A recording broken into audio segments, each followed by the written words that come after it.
Alright, in this video I'm going to be reviewing the Inforce WML weapon light. Obviously I just got this, it's still in its POP packaging, so I'm going to show you what the packaging looks like and talk about a little bit of about the light before I open it up and we actually take a look at it. So Inforce, their website is www.inforce-mil.com. They have 3 versions of this light in 2 different colors. That would be a sand and a black. The least expensive version is the momentary only version. That is the version where you press and hold the button and that turns on the light. When you let go of the button, the light turns off. So that is also a version that Haley Strategic sells. I don't know if it's modified. I know it does carry their logo, but it appears to be roughly the same as what Inforce offers. The next step up is the on-off momentary plus strobe plus it's programmable. So the lights look the same, and that's what you're looking at here. You're looking at the on-off version. Basically, if you press and hold the button, the light turns on. If you let go of the button, it turns off. But if you press the button quickly, it turns on, and you don't have to hold the button. If you press it again quickly, it turns off. You can also, it also has a high setting of 200 lumens or a low setting of 30 lumens. And you can also program it for strobe mode, or you can disable the strobe mode, which is what I normally do. I don't like using a strobe. And you can also reverse the function. You can go from the default, which is high-low, to a low-high. So this light's got a little bit more programmability, which is something I like. The Novatak lights, which are a couple other lights that I use on different firearms, are very similar in its functionality as this. They're momentary or on-off, and they're programmable, and the strobe function, and so on. The third flavor that Inforce offers is just like this one, except it has an IR capable. It's IR capable, and it doesn't use a cap that goes over the lens. It has a lever that you flip to go from white light to IR. So those are the 3 the 3 options that you can get from Inforce. So looking at this POP packaging, this is obviously designed to hang on the wall. It's a punch card, and I'll just read off what's on the front here. The Inforce has a contoured button, which is easy to use. No wire interference. It has an integrated mil standard 1913 rail system, no tools required. Pivoting clamp securely fastens to the rail. We'll look at that when I get it out of the package. It has 2 lockout systems, which is a safety lever and a head rotation. Now the safety lever is a lever that kind of flips up and partially covers the button so you don't accidentally press it. The head rotation is basically sort of like most flashlights. If you unscrew the head a certain distance, it'll disable the flashlight because it's disconnecting the bulb from the battery. The weight is listed as 3 ounces or 85.04 grams. Uses a single lithium 123A battery, which is included. It's waterproof to 66 feet. It is mil standard 810G certified. This version that we're looking at, the on-off version, lists a runtime of 1.5 hours at the high setting. The momentary version of this has a runtime of 2 hours on its high setting. So something to keep in mind, the momentary version seems to run longer than the other 2 versions. The low power setting of 30 lumens has a 10-hour runtime. And like I mentioned, the multifunction switch has constant high, low, momentary, and strobe, or you can reverse the high-low to do low-high. And then you can disable the strobe altogether. That's pretty much what it says on the front of the packaging. On the rear of the packaging, kind of shows the rail clamping and the safety lever, and let's see, it says fiber composite body is ultralight and durable. Patented heat releasing vents maximize LED performance and keep the light cool. As you can probably see a little bit here, there is venting around the beam. That's what they're talking about. The glass window is high impact, and it has high efficiency LED emitters. Although I did do some research, I was trying to see if Inforce actually uses Cree LEDs, and I was unable to come up with any information concerning that. So if any of you out there, if you're looking at this and you've heard anything about what type of LED is used in this light, definitely leave me a comment, let me know. And that's about it on the POP packaging. The barcode has a part number of INF-WML-B-W, which is what this version is. So let me take this out of the package, and we'll get back to actually taking a look at the product. Alright, here's the light out of the package, and you can see that the actual color of this is kind of a dark gunmetal gray. It's not really a black. It is a nice looking light. I'll rotate this just a little bit, get an idea.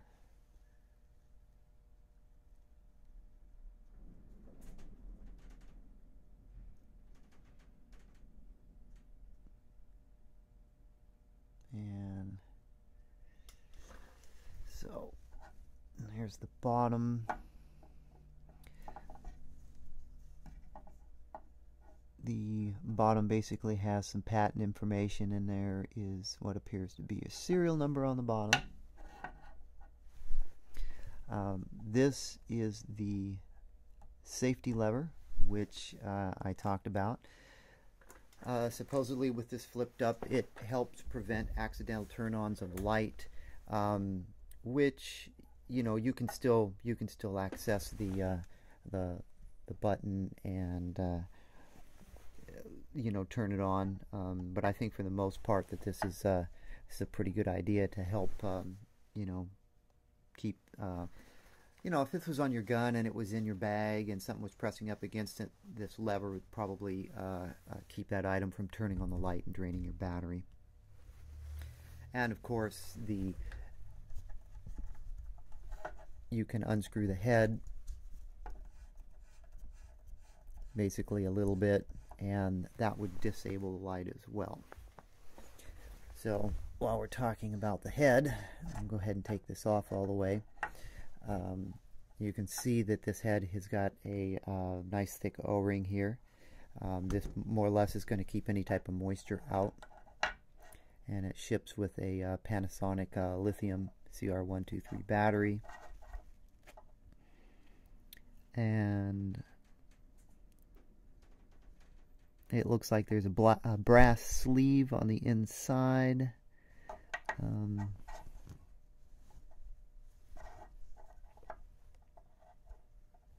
Can't see much looking at this angle, but it looks to be very well constructed. The battery just goes in like so. The threads are nice and smooth, nice tight seal.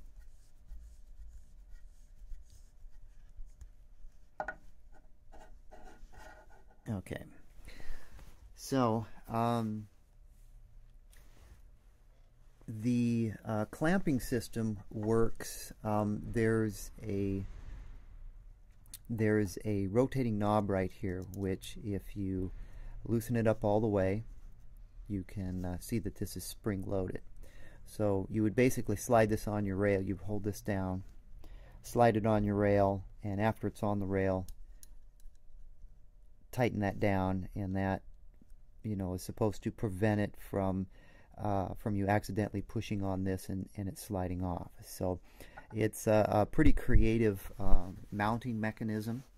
It's nice to see a low profile rail integrated in with the flashlight. This keeps the profile on your firearm down as well. The angled button is basically for easy access. So if you've got a kind of a C-clamp grip on your front forearm of your firearm, you can easily reach over and hit the button with this angle design versus a flat design, which you may have to readjust your hand to hit the button. So it's a pretty clever design. The mounting mechanism is nice. The fit and finish of it is nice. I don't see any flash or any signs that this is a poorly constructed light. All I see is high quality here. And figure, you know, this Momentary on-off design runs $120 to $130 for this particular light. But you also have to keep in mind that you don't need to buy a mount for it either. So if you buy a Surefire or a Streamlight, you're going to need to buy a mount, a good mount. So you're looking at another $20, $30, $40 just for a mount. So keep that in mind if you're eyeballing one of these. Now the only downside with this is that, you know, with an integrated mount, this is going to be primarily a dedicated weapons light. You can't really, you know, use this as an everyday carry and put it in your pocket, you know, and so on. So it's something it's going to be dedicated for your rifle. I don't know if this type of a mount or this type of a flashlight would be suitable on a pistol. My guess is probably not, by looking at the rail and this design.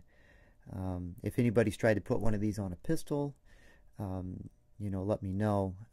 I believe Inforce sells a separate pistol product that's designed specifically for pistols, and this is definitely not intended to go on a pistol. Let's see. Let me turn down the lights a little bit, and I'll show you the function of the LED, or the light.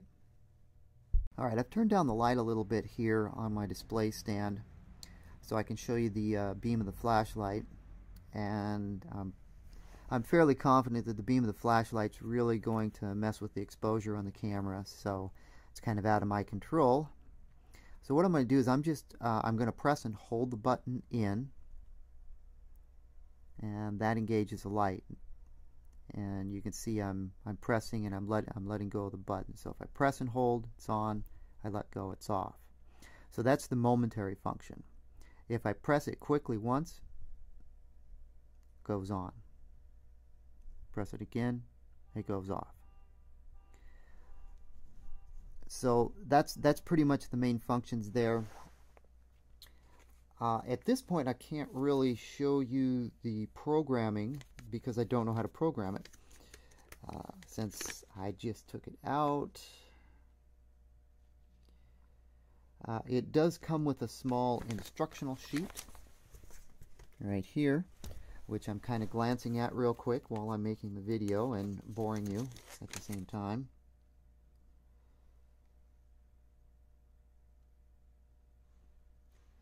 Let's see. To disable the strobe, it says unscrew the light head 1 revolution to the lockout position.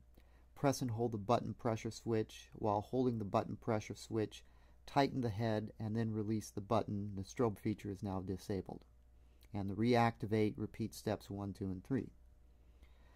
To reverse the white light power sequence, it's set by default to high-low power as default. To reverse the sequence, press the button pressure switch twice to activate the low power setting. Press and hold down the button pressure switch for approximately 5 seconds. The light will turn off and then blink 3 times. The default will change from high-low to low-high sequence. So, pressing it twice is the strobe.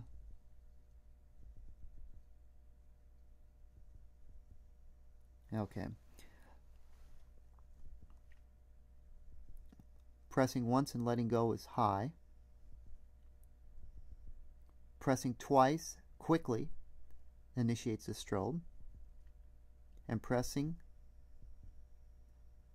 it once and then waiting a second and pressing it again initiates the low setting. So that's how that's how the default is, and you can cycle through the different capabilities. So pretty simple.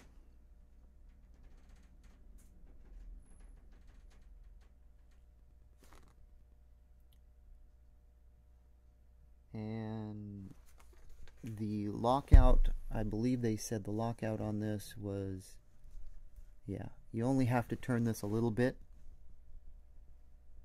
and it locks out the light. So I know on conventional flashlights you have to untwist the head quite a bit to get it to disengage, but this is obviously designed differently.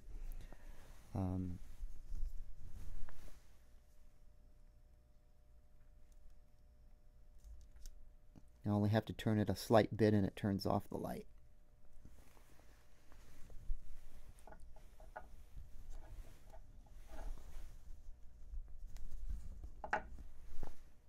Okay, what I also have down here, I have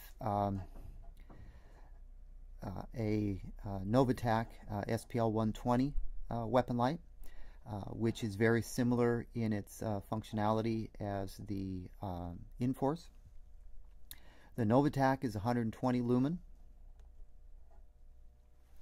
and of course the Inforce is 200 lumen.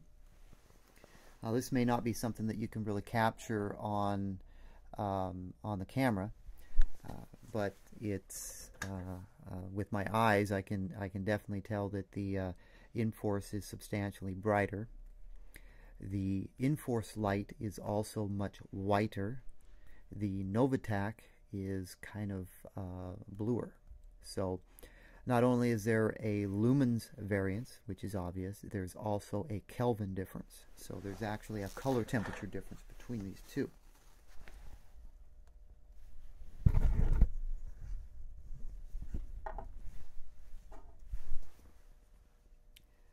I'll take the Novatak out of its bracket. Alright, you can see the Inforce on the left and the Novatak SPL-120 on the right. The color hue, they both appear to be a dark metallic grayish color, so their color is very similar.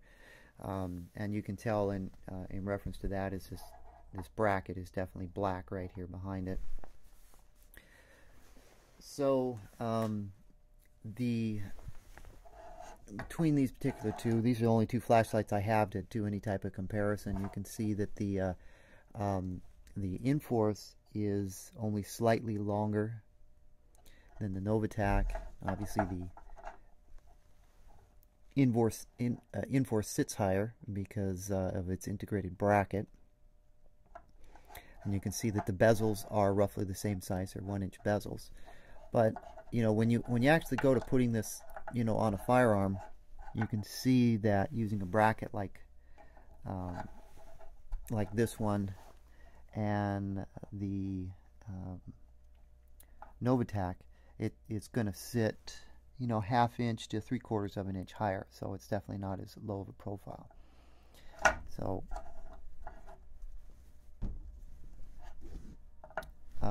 next up, I actually have a rifle, or I have an upper, which I'm going to put this on so you guys can see what this actually looks like on the rifle, and I'll let you see both of these two lights on the rifle so you can kind of get a comparison. Okay, I've got a upper here separated from the rest of the rifle, so it's just an upper because it's all I can fit on my display stand here. And I've got a 5-slot rail section that's actually bolted on to the Troy VTAC Alpha rail. So this is normally where I run my light. So I'm going to try and mount the Inforce without knocking everything over, and I apologize, I have to kind of work around the camera at the same time. So first thing we do is unscrew this knob all the way so we can press this down, and you're going to get it centered. Obviously you've got to figure out, you know, there's a notch right here. You got to figure out which one of the slots in the rail that you want that notch to go over. And basically we start from the bottom, we press down on this and then push it forward, and once it's on we just twist that down and that locks it in place, and basically you can't accidentally remove the light. So that's pretty much how the light fits on the firearm. You can see that you know, with this type of mounting, you can see how the button is accessed. Some people with this type of setup, they go with like a dovetail mount, something that like a thorntail, you know, something else that Haley Strategic sells, that allows you to tilt the light upwards to have a better angle to get to the button. This definitely doesn't, I'm going to have to play around with this. That doesn't feel the most comfortable way to access the button, depending upon how you're holding your upper. Mind you, this is just test fitting and such, so I'll have to play around with that, and I might even change the mount.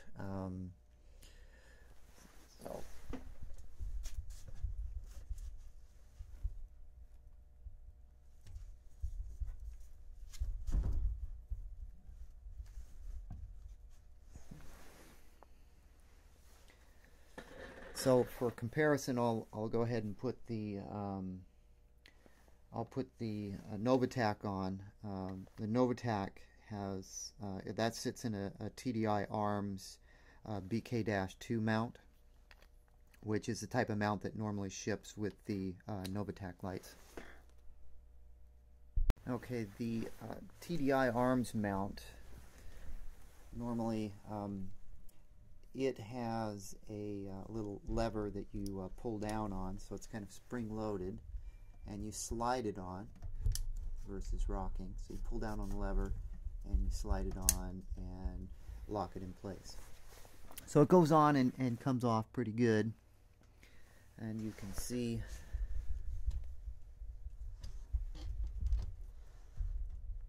kind of see what the profile is. So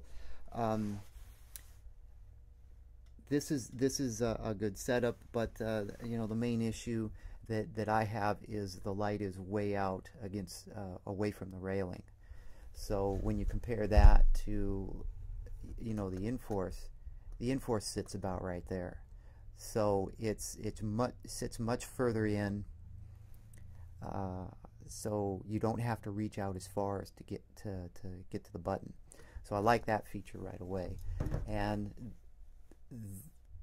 this issue right here is mainly due to the type of mount that's used. There are other types of mounts on the market that you can use that would bring the flashlight in closer to the rail if that's a concern to you as well.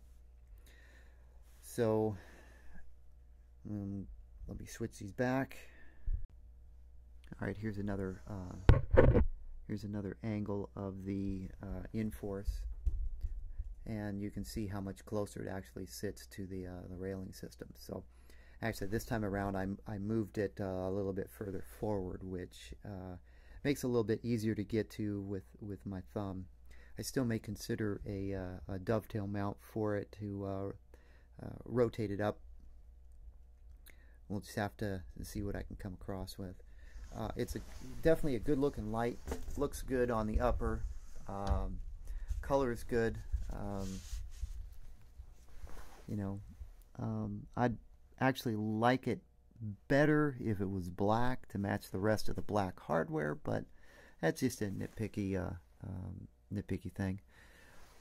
So